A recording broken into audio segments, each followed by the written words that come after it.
Andei lendo por aí, até escutando por aí, que o homem mesmo é o homem macho alfa. Eu tenho uma novidade para contar para vocês. O ser humano macho alfa nunca existiu, ou, na sua origem, não existia. Isso é um construto social, uma construção social que começou a acontecer há um bom tempo atrás, mas que hoje, nas redes, a gente está vendo uma proliferação indevida desse conceito. Vamos dar uma olhadinha nele mais de perto. Nas sociedades um pouco mais primitivas, não existia um macho alfa, porque era uma questão de sobrevivência. Todos tinham que se envolver com a sobrevivência do grupo, ou o grupo inteiro não sobreviveria. Mas a partir de uma certa estabilização das sociedades e um certo crescimento populacional de algumas, apareceram cidades. Atrás das cidades, do aparecimento das cidades, veio a figura do grande líder e alguns 1000 anos antes de Cristo apareceu a ideia de um imperador. Esse imperador, na verdade, é quando um dos humanos, por ocupar uma posição de mais destaque, queria submeter todos os outros e fez esse esforço. E nessa esfera do planeta, ou nessa parte do planeta, ao redor de 30 graus norte, mais ou menos, onde está aí do Egito até a Grécia e depois a Índia, a Pérsia, né, Irã de hoje, até os astecas no México, toda essa parte, apareceram figuras de imperadores. Mas quando o Império Romano, que veio depois, foi chegando nas tribos fora dessa região, foram vendo que nessas tribos, por exemplo, algumas tribos da Europa do Norte, não existia a figura de um imperador, e eles tinham até um bom argumento para isso, que era: a gente não pode confiar num mesmo ser humano, e muito menos nos descendentes de um bom líder, que todos vão ser bons líderes e que os líderes vão permanecer sendo bons líderes por muito tempo. Então não podia existir a figura de um rei ou a figura de um imperador, o que causou um espanto grande nos imperadores romanos, que pensavam que isso era natural. E essa sensação de que isso é natural permaneceu porque o Império Romano perpetuou isso nos outros impérios dentro do domínio europeu e asiático. Mas de fato a gente hoje tem essa ilusão de que tem que ter um macho alfa e que os outros, essa classificação sempre esteve aí. Pois não, não esteve sempre aí, como eu acabei de dizer. Mas tem um outro detalhe, que é: a gente chega num dia de hoje e a gente começa a ver uma competição acirrada entre os homens para ver quem será o dominante. Isso tampouco é completamente natural, nem para a nossa sociedade de hoje. E tem alguns casos, eu vou citar para vocês um caso só, de maneira muito superficial, mas se vocês buscarem esses meninos da Indonésia perdidos numa ilha, vocês vão encontrar um belo relato sobre isso, que vai contra o que nos ensinam, tanto na escola como nas famílias, como na sociedade de hoje. Certos meninos, que se considerava, até que está presente num livro chamado Senhor das Moscas, os meninos, se deixarem eles ali, eles vão brigar para ver quem é o líder e um vai mandar em todos os outros. E esses meninos da Indonésia se perderam do resto da excursão da escola e ficaram numa ilha durante muitos meses. Durante todos esses meses que eles estavam perdidos, eles tinham que sobreviver de alguma maneira. Eles ficaram radicalmente perdidos e até foram dados como mortos, até que um barco comercial passou e acabou recolhendo eles. Durante todo esse período de muitos meses, eles sobreviveram, todos sobreviveram igualmente, porque não teve nenhum líder. Todos se deram conta de que ou a gente faz isso funcionar ou todo mundo morre. Eles se reorganizaram e se organizaram de tal maneira onde eles distribuíram, até pelas habilidades naturais de uma ou pela vontade de um e de outro, distribuíram as tarefas e todos executaram as tarefas, porque sem elas ninguém teria sobrevivido desse grupo de adolescentes dos 12 aos 16 anos. Então, se isso acontece em situações mais dramáticas, como a gente está acostumado a ver, atitudes solidárias em épocas de grandes problemas, de grandes eventos naturais, por exemplo, essa solidariedade é aquilo que mais de natural chega. Mas aí a gente se pergunta: tá, Edson,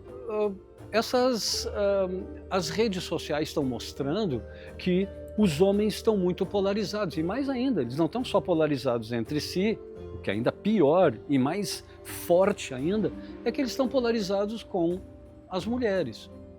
Ah, ok, eu já tinha ouvido falar da guerra dos gêneros e tudo mais, dessa competição.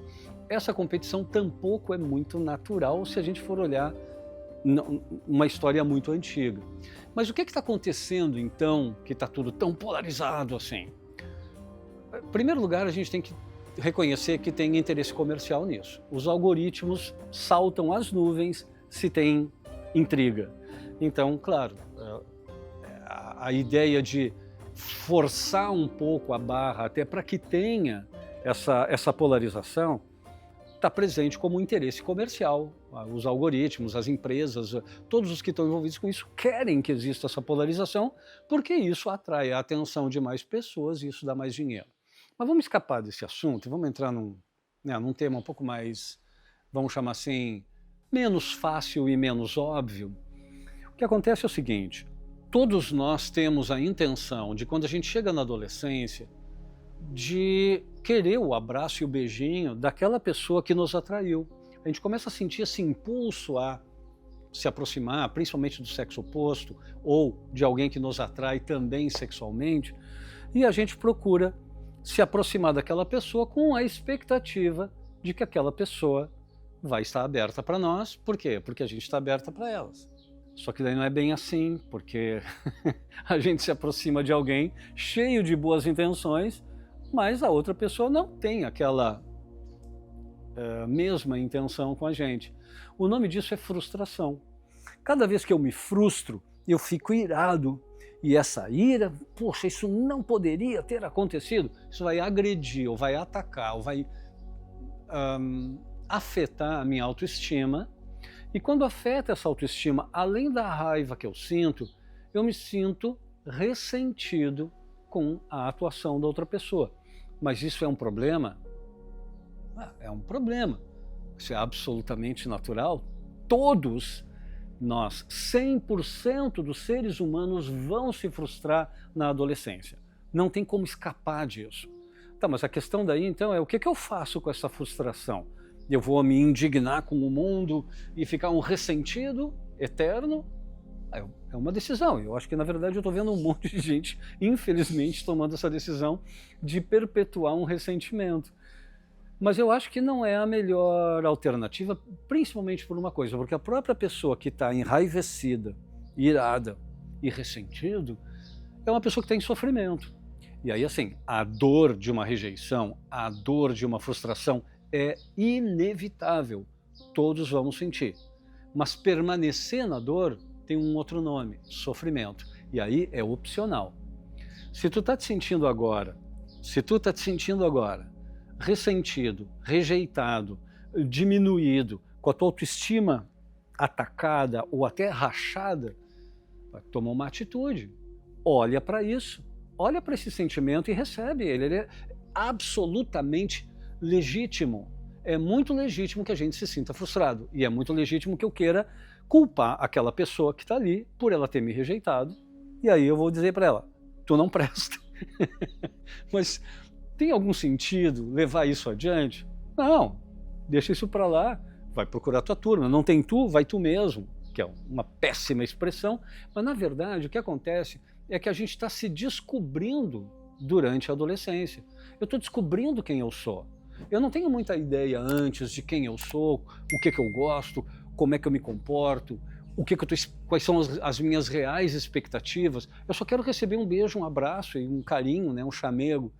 Mas, na verdade, as formas que a gente usa, muitas vezes ainda não estão harmônicas. Então, ela não seria harmônica de nenhuma maneira. Como eu não me conheço, eu olho para qualquer garota mais bonita, eu quero me aproximar dela. Ok, essa garota um pouco mais bonita, ela pode não ter nada a ver comigo, só que se a menina sente, eu não tenho nada a ver com ele, isso é um bom sinal para mim, porque então eu já sei, esse perfil aí não é muito harmônico para mim. Mas não é que aquela pessoa seja culpada da minha baixa autoestima, é eu que estou colocando muita expectativa na aceitação daquela pessoa em particular, que está fazendo com que eu me sinta essencialmente rejeitado. Não, a minha essência não tem nada a ver com isso. Eu posso estar muito rejeitado por uma pessoa, porque eu estou reagindo muito a essa rejeição dessa pessoa.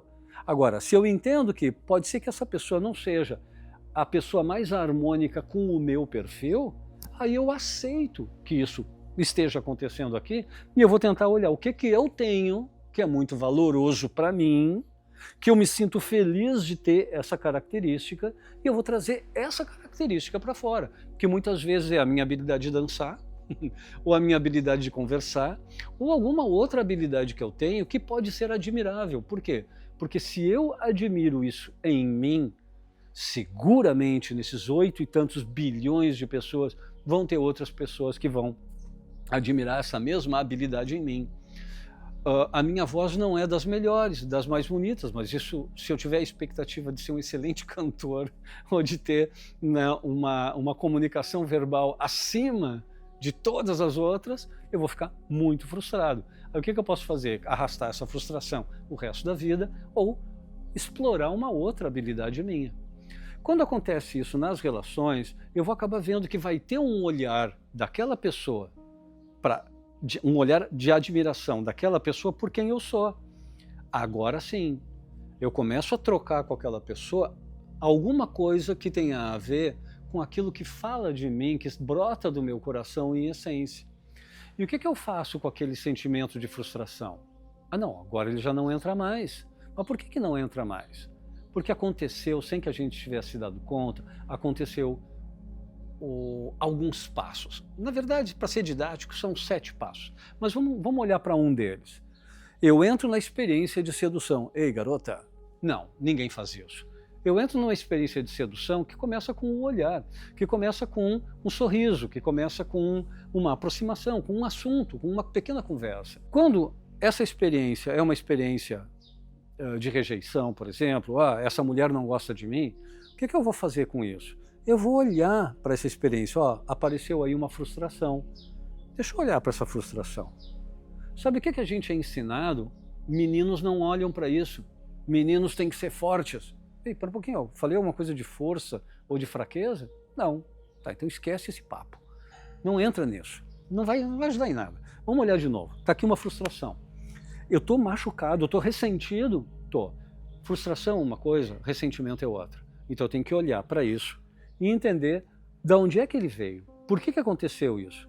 Eu olho para a minha história pessoal, eu olho para mim e para esse sentimento, para essa emoção que está borbulhando ali dentro, e eu passo a entender que isso é presente em mim, mas também que isso está vinculado a uma cultura, isso está vinculado a alguma coisa que eu aprendi, o jeito do meu pai, da minha mãe, do meu avô, dos meus tios, ou daquele herói da TV, ou daquele personagem de mangá que eu estava acostumado e que ele é sempre super fodão e eu não sou. Tá, ok. Aquilo ali é um personagem, camarada, aquilo ali não existe, não é real. Agora, esse sentimento que eu tenho aqui dentro, esse sentimento é real. Então, se ele é real, eu olho para ele com um ar de realidade, isso está acontecendo comigo. E eu estou triste, eu não estou gostando disso. Então, eu tenho que ir para a causa desse sentimento. A rejeição com a frustração e o ressentimento são 3 elementos, eu olho para eles. E aí eu elaboro o que é próprio meu. Essa sensação, o que ela está querendo fazer comigo, essa sensação de estar abandonado ou rejeitado? Está querendo me ensinar que tem certas pessoas com as quais eu não vou poder desenvolver uma relação mais a longo prazo, porque essa pessoa não vai me trazer a resposta emocional que eu estou aplicando. Então, eu tenho que saber um pouco mais de mim, quais são essas respostas que eu vou oferecer e quais são as respostas que eu estou esperando. O sorriso, o convite para sair, para jantar, gostei do que tu disse, ai que barato, olha que interessante aquilo. Então, essas trocas elas vão acontecer naturalmente quando eu tiver contato com uma pessoa que tem identidades comigo. Então eu descubro, primeiro, que essa emoção está tentando me defender de uma nova experiência frustrante, mas para poder me defender eu tenho que olhar para mim e descobrir dentro de mim quais são as características que não causaram afeto nessa pessoa e talvez aqui eu vou desenvolver mais ainda isso que aquela outra pessoa não gostou, só que eu vou mostrar abertamente. Mas Edson, isso é o oposto, eu tenho que esconder isso. Não, cara pálido. Tu tem que mostrar isso porque então aquelas pessoas que então se identificam com isso, que foi rejeitado, aquelas pessoas me interessam, porque então eu vou me mostrar natural e espontaneamente para elas. E aí essa outra pessoa que se interessou por isso, eu vou ter uma harmonia, eu vou ter um equilíbrio com essa pessoa para poder desenvolver alguma coisa a mais do que meramente um primeiro contato e uma rejeição. Quando isso começar a acontecer, já não tem mais espaço para a sensação de rejeição, logo, não tem frustração, por isso não tem raiva, e também não tem a dor do ressentimento. Mas Edson, isso seria... Mas não é assim, Edson. Tu está inventando muito isso, as coisas não funcionam assim. Sim, funcionam exatamente assim. Mas é porque como a gente não é ensinado a olhar para dentro, porque isso implicaria em olhar para as minhas emoções, e meninos não podem se emocionar. Controla essa lágrima, guri, tu não é uma mulherzinha? Espera, a lágrima tem todo o direito e a legitimidade de aparecer. Se a raiva, a lágrima da raiva, a lágrima da tristeza, a lágrima da mágoa, do ressentimento aparecem, bom, tá ali, aconteceu. Bom, então agora que a gente sabe que esse sentimento e todas as expressões desse sentimento, que também são incontroláveis, quer ver uma coisinha? A gente vai frisar, a gente vai fechar a cara, porque isso é uma resposta bioquímica. Se tu tentar controlar isso, meu amigo, tu vai virar... Se tu pudesse controlar isso, tu vai acabar tendo uma atitude de que seria um psicopata. Eu estou morrendo de raiva, essa raiva está dentro de mim e eu simplesmente não mostro ela. Não existe isso. Qualquer sentimento que a gente tenha, vai botar os lábios, canta os lábios para baixo, para cima, a gente vai mostrar isso. Por quê? Porque os animais são assim e nós somos animais. Mas e o que acontece depois, Edson? Eu percebi que isso está aqui, eu percebi a minha emoção, surgiu no olho, surgiu nas mãos que crisparam. Primeiro de tudo, de novo, eu observo. E eu vejo que isso é meu. Isso acontece dentro de mim. E agora o que eu faço com isso? Eu elaboro, que foi o que eu fiz antes com aquela emoção. Eu percebo, eu vi que isso não agrada, mas isso é o que eu tenho para oferecer. Então quem é que se agrada com isso? Eu vou buscar os meus iguais, aqueles com os quais eu possa compartilhar.